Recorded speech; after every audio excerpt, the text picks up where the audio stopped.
Swifty Game Meisters, it's Professor Gallaugher, and we are about to build the user interface for our DungeonDice app, with the caveat that what we'll end up with at the end of this lesson will very much be more code than we'll eventually end up with at the end of the series.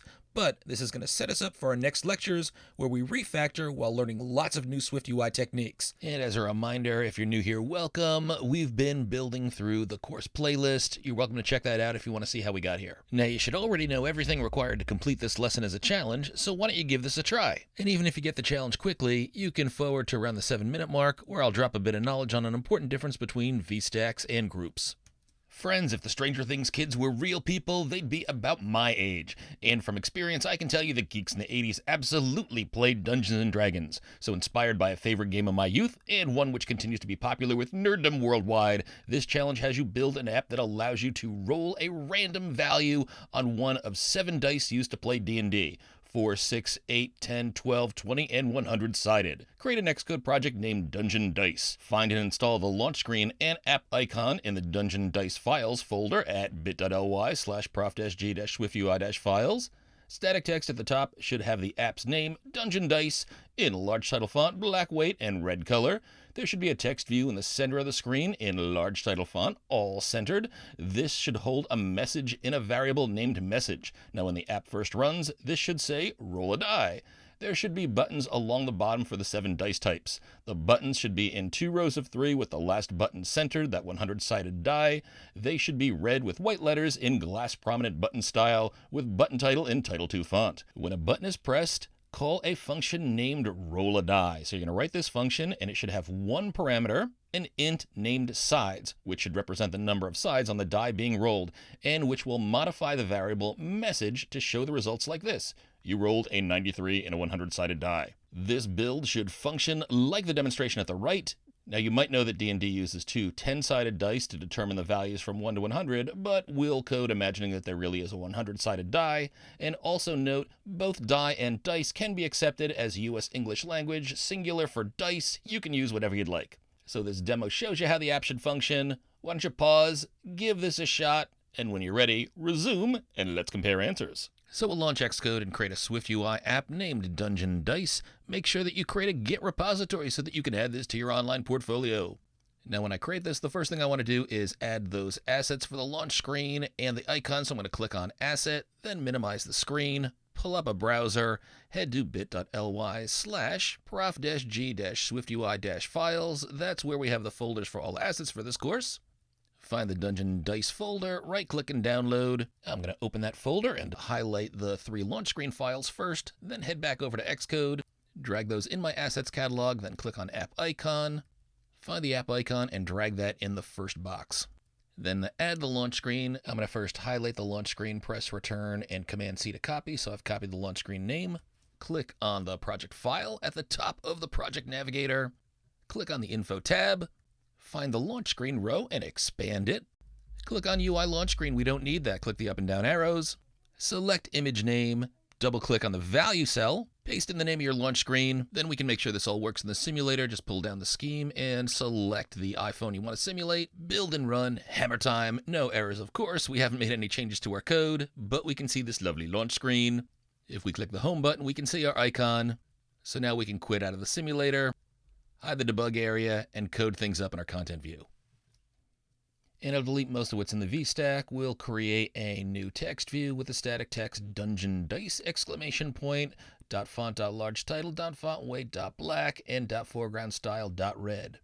Let's put a couple of spacers below this, and in between we're going to have our text view, but we need to add a variable for that. So up top under the content view declaration, we'll add @state private var message, and we'll set this equal to roll a die! And to write less code, I'm going to copy my text view and modifiers, paste them in between the 2 spacers, and modify this so that I've got message in my text view and just the .font.large title.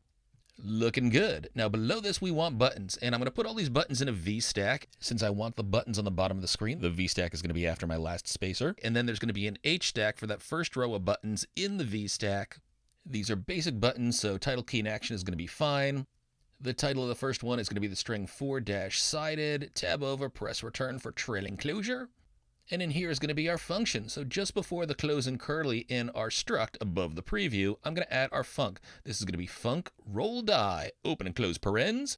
we're going to pass in one parameter, sides, colon, that's of type int. And then in between the curlies, we'll calculate the result of our die roll. We'll say let result equals int.randomin1 ... Then below this, we'll change our state variable message with message equals the string you rolled a string interp on a string interp dash sided die. First string is result, and the second is sides. If you're wondering why result can be a constant with let, well, that's because it's not changed after it's created, and it isn't referenced outside this function, so it can be included in the function. It's simply passed into our state variable message, and because that value is a state value, even as the reference is updated after each button click, the changed value in message will remain. Then in the button action, we'll call roll die, passing in 4 for sides. And even though I'm going to have 7 buttons in here, I'm going to put my modifiers outside the VStack so they apply to everything inside this second VStack. And as requested, we'll set our button style to glass prominent, our font to title 2, and our tint to red. Normally red's reserved for danger, things like a delete, especially if it can't be undone, but it's also the Stranger Things font color in our theme app, so I think that's okay here.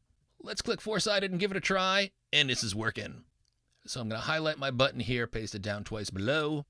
Change that second button to 6-6 and the third button to 8-8. Then I'll highlight this whole H stack with the 3 buttons in here and paste it below that first H stack. Change those buttons 10-10, 12-12, and 20-20. And I'll collapse my 2 H stacks. Well, first let me copy one of the buttons, then collapse the 2 H stacks, and I'll paste my 100 button down below. It's not its own H stack, it's all by itself. Now this doesn't quite look like the demo we showed. The demo we showed had the button spaced out nicely, and that's because we had 2 spacers in between the buttons in the H stack. We'll add those now, and everything's looking good. Well, almost. We're not centering our message when we're multiple lines, but you know how to do that. In the text view with message inside it, we're going to add the modifier .multiline text alignment, passing in .center. Friends, at this point, you're done. Now, one of the things you'll notice is that I put the 3 button modifiers outside this VStack. I'll collapse those. See those 3 guys there?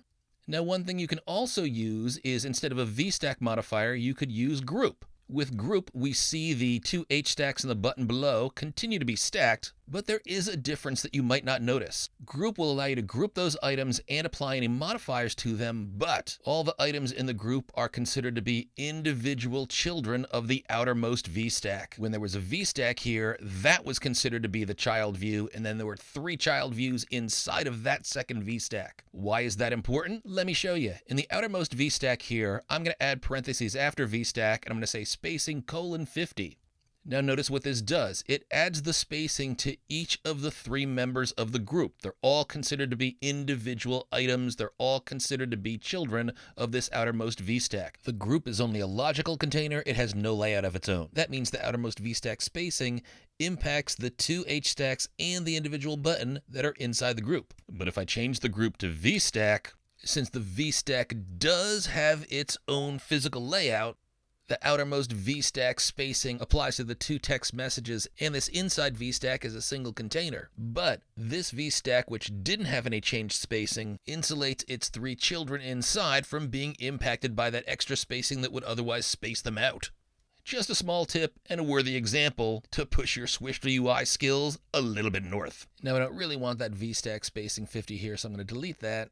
But you might look at this and see we have the same button repeated 7 times. The only change is the number that we pass in as sides. Well, that doesn't meet our dry, don't repeat yourself principle.